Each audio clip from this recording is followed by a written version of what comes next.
시간이 흐르면서 우리는 자녀가 성장하고 결혼하여 며느리와 사위라는 새로운 가족을 맞이하게 됩니다.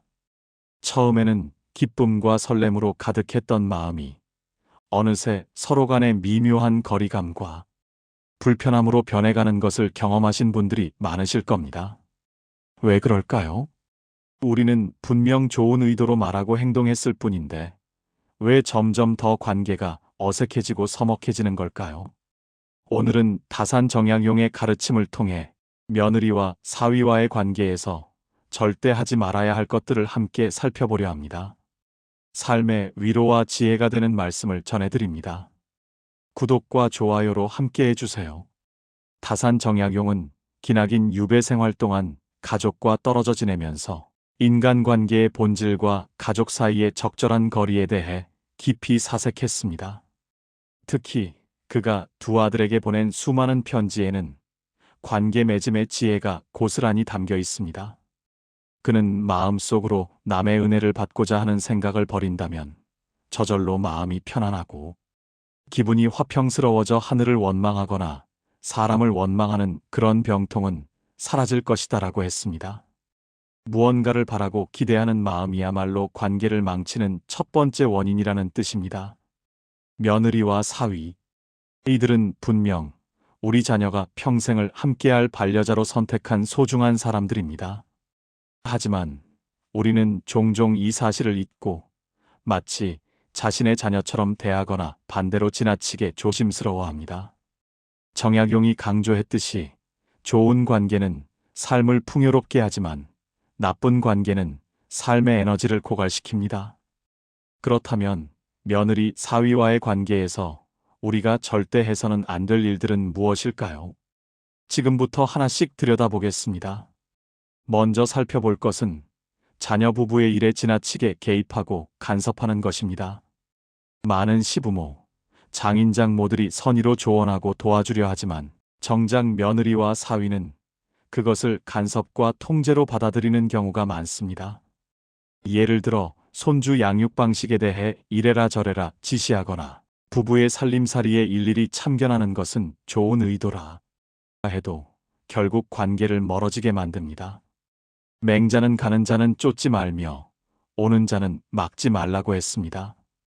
자녀 부부가 스스로 선택하고 결정할 수 있는 공간을 주어야 합니다. 그들이 도움을 청할 때 도와주되 부탁하지 않은 일에 나서서 이렇게 하라, 저렇게 하라 말하는 것은 오히려 독이 됩니다. 우리가 살아온 시대와 그들이 살아가는 시대는 다릅니다. 우리의 경험과 지혜가 귀하기는 하지만 그것이 그들의 삶에 늘 정답이 될 수는 없습니다. 생각해 보십시오. 우리도 젊은 시절 시부모나 장인장모가 사사건건 간섭할 때 얼마나 답답하고 숨막혔는지를요. 아무리 좋은 말이라도 계속 듣다 보면 잔소리가 되고 잔소리는 결국 상대의 마음을 닫게 만듭니다. 정약용이 천하의 일이란 한 사람이 다 할 수 없다고 했듯이 우리가 모든 것을 책임지고 해결해 줄 수 없습니다. 오히려 그들이 스스로 시행착오를 겪으며 성장할 수 있도록 한 발 물러서는 것이 진정한 사랑입니다. 다음으로 조심해야 할 것은 자녀 부부를 비교하거나 편애하는 모습을 보이는 것입니다. 우리 딸은 이렇게 하는데 당신은 왜 그러지 못하니? 우리 아들은 저럴 리 없는데 며느리가 그렇게 만든 것 아니냐? 같은 말들은 칼날처럼 상대의 가슴에 꽂힙니다. 설사 그런 생각이 들더라도 입 밖으로 내서는 절대 안 됩니다. 공자는 마음속으로 옳고 그름을 판단하되 말로써 남을 함부로 정죄하지 말라고 가르쳤습니다. 우리 자녀는 언제나 우리 눈에 가장 귀하고 소중합니다. 그러나 며느리와 사위에게도 그들을 사랑하는 부모가 있고 그들 또한 누군가의 소중한 자녀입니다. 우리 자녀만 편들고 감싸는 태도는 상대를 외롭게 만들고 결국 부부 사이에 금이 가게 만듭니다. 며느리가 음식을 조금 짜게 했다고 사위가 명절에 조금 늦게 왔다고 내색하는 순간 그 작은 표정 하나가 오래도록 마음의 상처로 남습니다. 어쩌면 우리는 그런 사소한 일들을 금방 잊어버리지만 받아들이는 쪽은 오랫동안 기억하며 마음의 응어리로 남깁니다. 석가모니가 모든 괴로움은 집착에서 온다고 했듯이 우리의 기준과 방식에 집착하면 할수록 관계는 더 멀어집니다. 또한 절대 해서는 안 될 일이 있습니다. 바로 며느리와 사위 앞에서 자녀 부부의 사생활을 캐묻거나 그들의 경제 상황에 지나치게 관심을 보이는 것입니다. 요즘 수입이 어떠냐? 집은 언제 살 거냐? 아이는 언제 가질 생각이냐? 같은 질문들은 우리에게는 자연스러운 걱정일지 몰라도 그들에게는 큰 부담이 됩니다. 정약용은 유배지에서 아들들에게 이렇게 당부했습니다. 폐족으로 망했다고 실망하지 말고 책을 통해서 좀 더 노력하면 벼슬을 하지 않아도 잘 살 수 있다. 자신의 상황이 어렵더라도 자녀들에게 그것을 부담으로 지우지 않으려 했던 그의 배려가 느껴집니다. 마찬가지로 우리도 자녀 부부가 자신들의 속도로 자신들의 방식으로 삶을 꾸려갈 수 있도록 기다려 주어야 합니다. 특히 손주 문제는 더욱 조심스럽게 다뤄야 합니다. 우리 때는 결혼하면 바로 아이를 낳았는데 손주 보는 게 소원이다 같은 말들은 자녀 부부에게 엄청난 압박이 됩니다.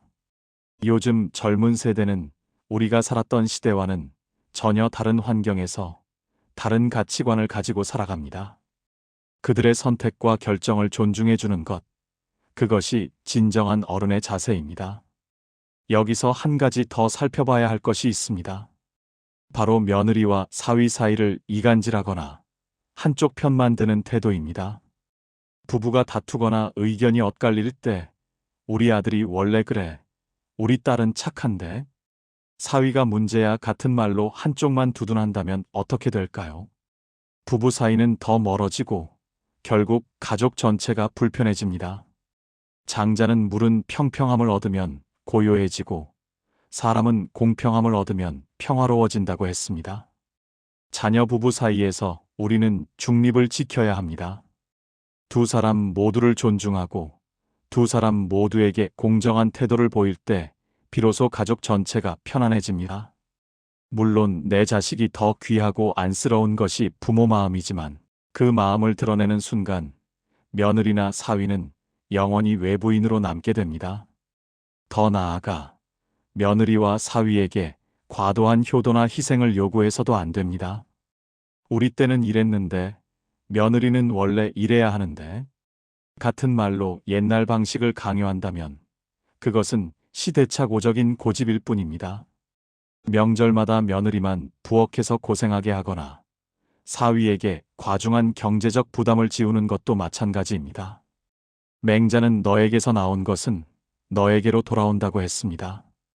우리가 며느리와 사위를 배려하고 존중하면 그 마음은 반드시 돌아옵니다. 반대로 우리가 일방적으로 요구하고 강요하면 그들도 우리를 부담스럽고 피하고 싶은 존재로 여기게 됩니다. 관계는 일방통행이 아닙니다. 서로 주고받으며 서로 배려하고 존중할 때 비로소 건강하게 유지됩니다. 그리고 절대 잊지 말아야 할 것이 있습니다. 바로 며느리와 사위의 친정, 처가에 대해 함부로 말하지 않는 것입니다. 사돈집은 이러저러 하더라. 너희 엄마는 왜 그러니 같은 말들은 돌이킬 수 없는 상처를 남깁니다. 아무리 가까운 사이라도 누군가의 부모와 가족을 험담하는 것은 용서받기 어려운 실수입니다. 정약용은 인간관계는 시간이 갈수록 저절로 깊어지는 것이 아니다. 행동을 취하지 않으면 영원히 한자리에 머무를 뿐이다라고 했습니다. 며느리와 사위와의 관계도 마찬가지입니다. 우리가 먼저 존중하고, 먼저 배려하고, 먼저 한 발 물러서는 노력을 해야만 관계가 깊어집니다.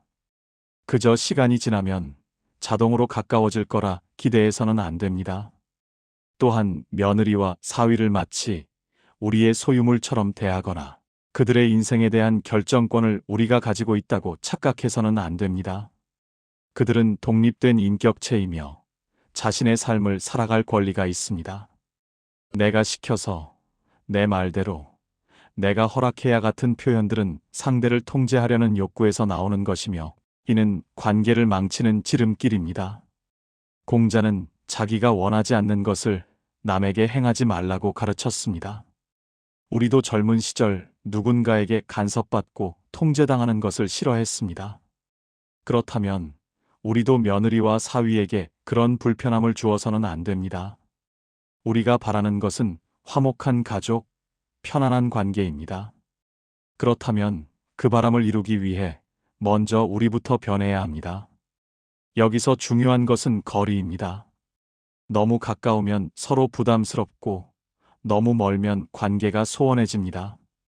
정약용이 유배지에서 가족을 그리워하면서도 자녀들의 성장을 믿고 기다렸듯이 우리도 적절한 거리를 유지하며 자녀 부부를 지켜봐야 합니다. 때로는 가까이서 따뜻하게, 때로는 멀리서 조용히 응원하는 것. 그것이 성숙한 어른의 사랑입니다. 또 한 가지 절대 하지 말아야 할 것은 며느리와 사위에게 우리의 노후를 전적으로 의지하려는 태도를 보이는 것입니다. 물론 가족끼리 서로 돕고 의지하는 것은 당연합니다. 하지만 너희가 우리를 봉양해야지 나중에 너희가 책임져야 해. 같은 말로 부담을 주는 것은 옳지 않습니다. 정약용은 아들들에게 스스로 공부하고 노력하여 홀로 설 수 있는 사람이 되라고 가르쳤습니다. 마찬가지로 우리도 가능한 한 스스로의 노후를 준비하고 자녀들에게 최대한 짐이 되지 않으려 노력해야 합니다. 물론 나이가 들면 자녀들의 도움이 필요한 것이 현실이지만 그것을 당연한 권리로 여기거나 강요해서는 안 됩니다. 그렇다고 해서 며느리와 사위를 완전히 멀리하거나 지나치게 조심스럽게만 대하라는 말은 아닙니다. 다만 적절한 선을 지키고 그들의 영역을 존중하며 서로에게 부담이 되지 않는 편안한 관계를 만들어 가자는 것입니다. 가끔 따뜻한 밥 한 끼 대접하고 필요할 때 조용히 도움을 주고 그들이 힘들 때 든든한 버팀목이 되어주는 것. 그것으로 충분합니다. 돌이켜보면 우리가 며느리와 사위와의 관계에서 어려움을 겪는 가장 큰 이유는 기대 때문입니다. 이만큼 해줬으니 이만큼 돌아와야 한다. 가족인데. 이 정도는 당연하지 않나 같은 생각들이 우리를 괴롭힙니다. 하지만 정약용이 말했듯이 마음속으로 남의 은혜를 받고자 하는 생각을 버린다면 저절로 마음이 편안해집니다. 기대를 내려놓으십시오. 며느리와 사위가 우리를 어떻게 대하든 우리는 그저 우리가 할 수 있는 만큼만 하면 됩니다.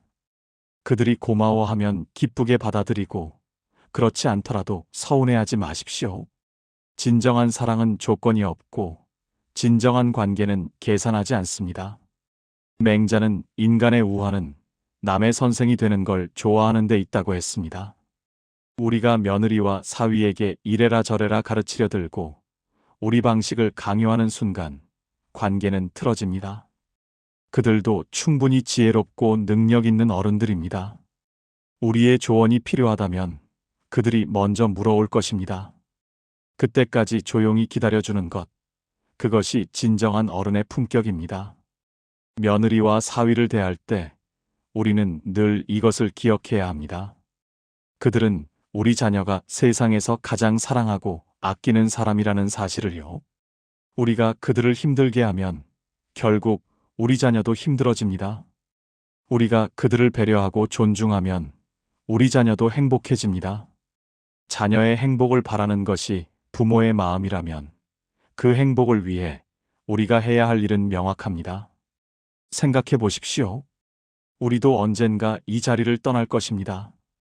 그때 남겨질 자녀 부부가 서로 의지하며 화목하게 살아갈 수 있도록 지금부터 건강한 관계의 토대를 만들어 주어야 합니다. 우리의 사소한 간섭과 참견으로 그들 사이에 금이 가게 해서는 안 됩니다. 우리의 편애와 비교로 그들이 서로를 원망하게 만들어서도 안 됩니다. 정약용은 유배 끝에 고향으로 돌아왔을 때 가족들과 다시 만났지만 그 사이의 거리감을 충분히 이해하고 있었습니다. 시간과 공간이 만들어낸 그 거리를 억지로 좁히려 하지 않고 자연스럽게 서로를 이해하며 가까워질 수 있도록 기다렸습니다. 그의 지혜를 우리도 배워야 합니다. 며느리와 사위와의 관계도 마찬가지입니다. 억지로 가까워지려 하지 마십시오. 그저 자연스럽게 편안하게, 서로 부담 없이 만날 수 있는 관계면 충분합니다. 명절마다 얼굴 붉히는 것보다 가끔 만나도 반갑게 웃으며 인사할 수 있는 관계가 훨씬 더 건강합니다. 마지막으로 가장 중요한 것을 말씀드리겠습니다. 그것은 바로 며느리와 사위를 있는 그대로 받아들이는 것입니다. 그들을 우리 기준에 맞추려 하지 마십시오. 그들의 장점을 보려 노력하고 단점은 너그럽게 이해하십시오. 완벽한 사람은 없습니다. 우리도 완벽하지 않고 우리 자녀도 완벽하지 않듯이 며느리와 사위도 완벽할 수 없습니다. 공자는 마음에 미혹되지 않고 하늘의 뜻을 안다고 했습니다. 며느리와 사위가 우리 가족이 된 것도 어쩌면 하늘의 뜻일지 모릅니다. 그 인연을 소중히 여기고 그들이 우리 자녀와 함께 행복하게 살아갈 수 있도록 돕는 것. 그것이 우리가 해야 할 역할입니다.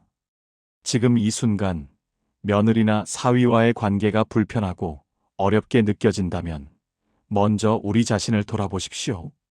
혹시 우리가 지나치게 간섭하고 있지는 않은지, 우리의 기준을 강요하고 있지는 않은지, 우리의 기대를 일방적으로 표현하고 있지는 않은지 말입니다.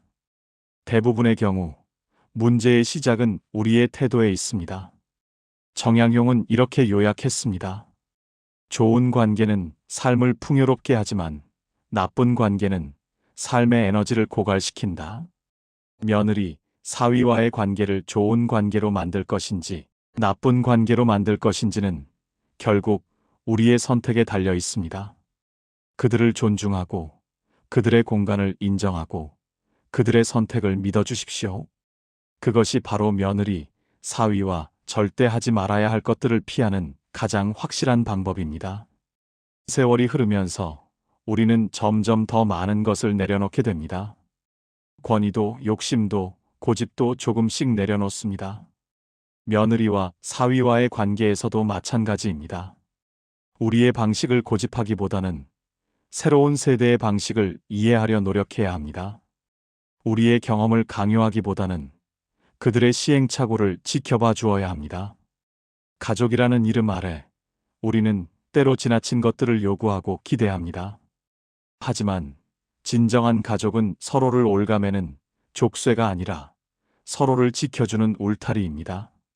며느리와 사위가 우리 가족의 울타리 안에서 편안함을 느낄 수 있도록 우리가 먼저 마음의 문을 활짝 열어야 합니다. 며느리와 사위를 대할 때마다 이것을 기억하십시오. 그들도 누군가의 소중한 자녀이며 우리 자녀가 선택한 평생의 동반자라는 사실을요. 그 선택을 존중하고 그 관계를 지지하는 것. 그것이 바로 우리가 할 수 있는 가장 큰 사랑입니다. 정약용의 가르침처럼 관계는 저절로 깊어지지 않습니다. 우리의 노력과 배려, 그리고 무엇보다 상대를 존중하는 마음이 있어야만 좋은 관계가 만들어집니다. 오늘부터라도 며느리와 사위에게 한 걸음 물러서 주십시오. 그들의 공간을 인정하고 그들의 선택을 믿어주세요. 그러면 놀랍게도 그들이 먼저 우리에게 한 걸음 다가올 것입니다. 세상에서 가장 아름다운 관계는 서로를 억지로 붙들지 않아도 자연스럽게 가까워지는 관계입니다. 며느리, 사위와도 그런 관계를 만들 수 있습니다. 다만 우리가 먼저 변해야 합니다.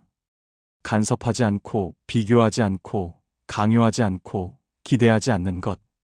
그것이 바로 며느리, 사위와 절대 하지 말아야 할 것들입니다. 이제 마음이 조금은 편안해지셨나요? 완벽한 관계를 만들려 애쓰지 마십시오.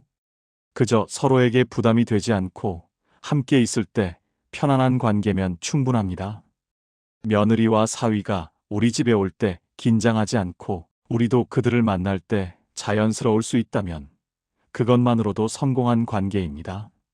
마지막으로 정약용의 말을 다시 한번 새기며 마무리하겠습니다. 마음속으로 남의 은혜를 받고자 하는 생각을 버린다면 저절로 마음이 편안하고 기분이 화평스러워져 하늘을 원망하거나 사람을 원망하는 그런 병통은 사라질 것이다. 며느리와 사위에게 아무것도 바라지 마세요. 그저 그들이 우리 자녀와 함께 행복하기를 진심으로 기도하십시오. 그 마음만 있다면 모든 것이 저절로 풀릴 것입니다. 이 영상이 여러분의 가족 관계에 조금이나마 도움이 되었기를 바랍니다. 구독과 좋아요로 더 많은 분들께 이 이야기가 전해질 수 있도록 함께 해주세요. 모두의 가정에 평화와 화목이 가득하기를 진심으로 기원합니다. 감사합니다.